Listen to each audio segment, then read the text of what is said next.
अहमद शाह अब्दालीचा राजकीय वंशज अमित शहा.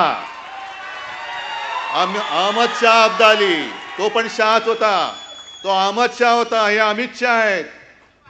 नमस्कार, आदाब, सत श्री अकाल, जय भीम, जोहार। मेरा नाम है नवीन कुमार।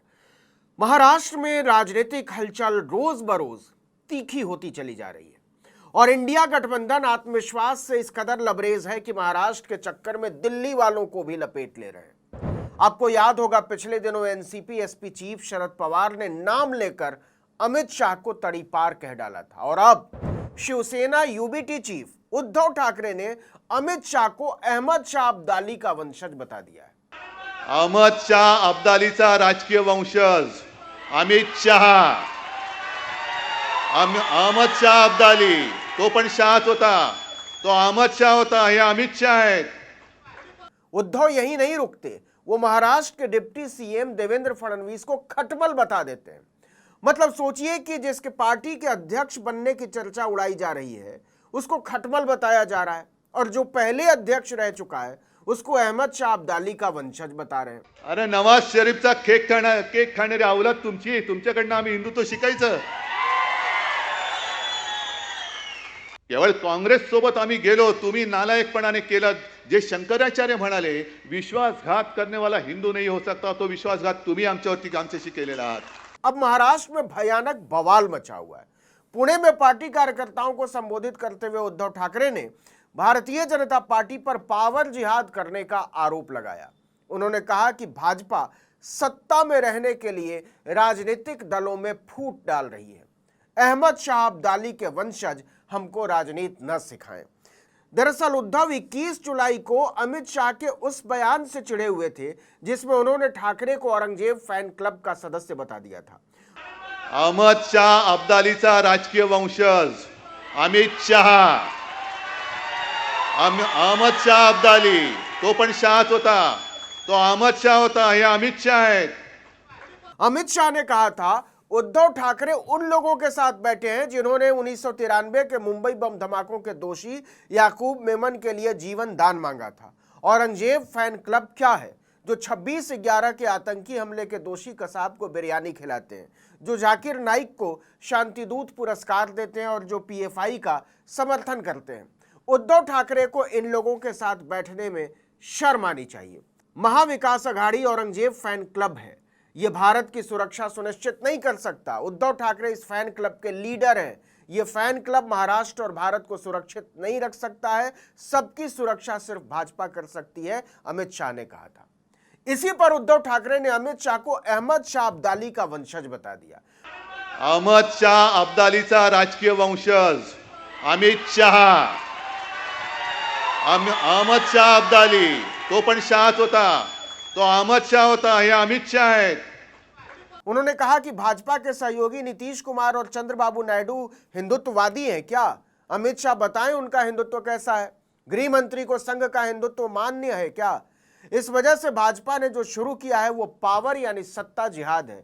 आज सुद्धा चंद्रबाबू नायडू हा काही हिंदुत्ववादी माणूस आहे, नितीश कुमार हे काही हिंदुत्ववादी माणसं आहेत, पण त्यांनी मुस्लिम समाज म्हटलेलं आहे त्याच्याकडे डोळे झाक करून आम्ही आमचं सांगतोय, आमचं हिंदुत्व कसं आहे हे आम्ही जाहीरपणाने सांगतोय. अरे पहिले तुमचं कसं आहे अमित शाह ते तरी सांगा ना आम्हाला. ठाकरे से पूछा गया कि क्या आपकी लड़ाई देवेंद्र फडणवीस से है? इस पर उद्धव ने कहा कि मैं किसी खटमल को चुनौती नहीं देता क्योंकि आपके पास इसके लिए क्षमता ही नहीं है। या तो आप रहेंगे और नहीं तो मैं रहूंगा। खटमलों को चुनौती नहीं दी जानी चाहिए, उन्हें अंगूठे से कुचल दिया जाता है, मसल दिया जाता है।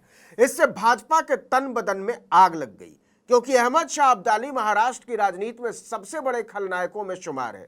अब्दाली अफगानिस्तान में दुर्रानी साम्राज्य का संस्थापक था। 14 जनवरी 1761 को अब्दाली की फौज और सदाशिव राव के नेतृत्व में मराठों के बीच भीषण लड़ाई हुई थी। इस युद्ध में लाखों मराठा मारे गए थे और अहमद शाह अब्दाली की जीत हुई थी। उद्धव ठाकरे ने अमित शाह को उसी अब्दाली का वंशज बताकर महाराष्ट्र में भूचाल ला दिया है। शाह को अब्दाली का वंशज और खुद को खटमल कहे जाने पर देवेंद्र फडणवीस बिफर पड़े। उन्होंने कहा उद्धव ठाकरे कुंठित और उदास आदमी है। इस कुंठा ने उनके दिमाग पर बुरा असर डाला है। इसके पहले 21 जुलाई को पुणे में ही अमित शाह ने शरद पवार को भारतीय राजनीति में भ्रष्टाचार का सबसे बड़ा सरगना बता दिया था। इसके अगले ही दिन यानी 22 जुलाई को शरद पवार ने हिसाब बराबर करते हुए अमित शाह को तड़ी पार बता दिया था। उन्होंने कहा था, मैं याद दिला दूं कि आज जो आदमी देश का गृह मंत्री है वो ऐसा आदमी है जिसने गुजरात के कानून का दुरुपयोग किया। इसके लिए सुप्रीम कोर्ट ने उन्हें तड़ी पार कर दिया था। क्या मोदी को गृह मंत्री की कुर्सी पर बैठाने के लिए तड़ी पार ही मिला था? आपको बता दें कि अमित शाह को 2010 में सोहराबुद्दीन शेख फर्जी एनकाउंटर के मामले में सुप्रीम कोर्ट ने 2 साल के लिए तड़ी पार यानी राज्य से बाहर कर दिया था। तो महाराष्ट्र में इस समय तड़ी पार, औरंगजेब, अब्दाली और टीपू सुल्तान का दौर चल रहा है। आपको याद हो तो 7 जून 2023 को महाराष्ट्र के कोल्हापुर और अहमदनगर में हिंदुत्ववादी संगठनों ने मार्च निकाला था। इस दौरान कई जगहों पर भारी हिंसा हुई थी।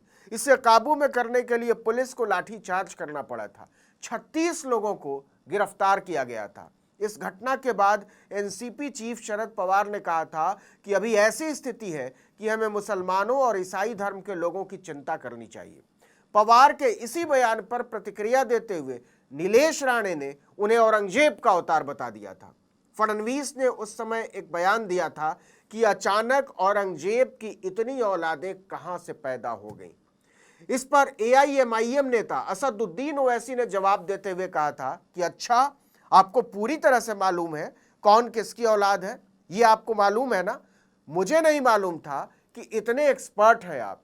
तो फिर ये गोडसे की औलादें कौन है बताइए हमको। ये आप्टे की औलादें कौन है ये भी बताइए। इसके एक हफ्ते बाद यानी 14 जून 2023 को महाराष्ट्र नवनिर्माण सेना एमएनएस के चीफ राज ठाकरे का 55वां जन्मदिन था। उस दिन राज ठाकरे के समर्थकों ने जो केक तैयार करवाया था उस पर औरंगजेब और लाउड स्पीकर की तस्वीर बनी हुई थी। राज ठाकरे ने केक पर औरंगजेब की गर्दन वाली जगह पर चाकू चलाया था और लाउड स्पीकर को क्रॉस कर दिया था। लाउड स्पीकर से मतलब मस्जिदों में लगने वाले लाउड स्पीकर से था। देखिए, महाराष्ट्र में सियासी हलचल जबरदस्त तेज है क्योंकि इसी साल महाराष्ट्र सहित देश के 3 राज्यों में विधानसभा के चुनाव होने हैं, महाराष्ट्र, हरियाणा और झारखंड। इनमें हरियाणा और महाराष्ट्र में भाजपा सरकार में है और दोनों ही राज्यों में लोकसभा चुनाव में पार्टी की भारी दुर्गति हुई है। खासकर महाराष्ट्र में उसकी जमीन बुरी तरह खिसकी हुई है। शरद पवार लोकसभा चुनाव के बाद से ही लगातार विधानसभा चुनाव की तैयारियों में जुटे हुए हैं। उन्होंने कई मौकों पर बार बार कहा है कि भाजपा को सत्ता से बाहर करना उनकी जिंदगी का मकसद है। तो महाराष्ट्र में राजनीतिक बयानबाजी की असल वजह यही विधानसभा चुनाव है। भाजपा इसलिए परेशान है कि एक तो पार्टी राज्य में बुरी तरह बिखरी हुई है और दूसरी तरफ साझेदारों की महत्वाकांक्षाओं ने उसे सांसद में डाल रखा है। देखिए, मुख्यमंत्री एकनाथ शिंदे 90 से 100 सीट मांग रहे हैं अपने लिए। वहीं अजीत पवार भी 90 से कम पर मानने को राजी नजर नहीं आते और कुल सीटें हैं 288। तो बीजेपी कितने पर लड़ेगी?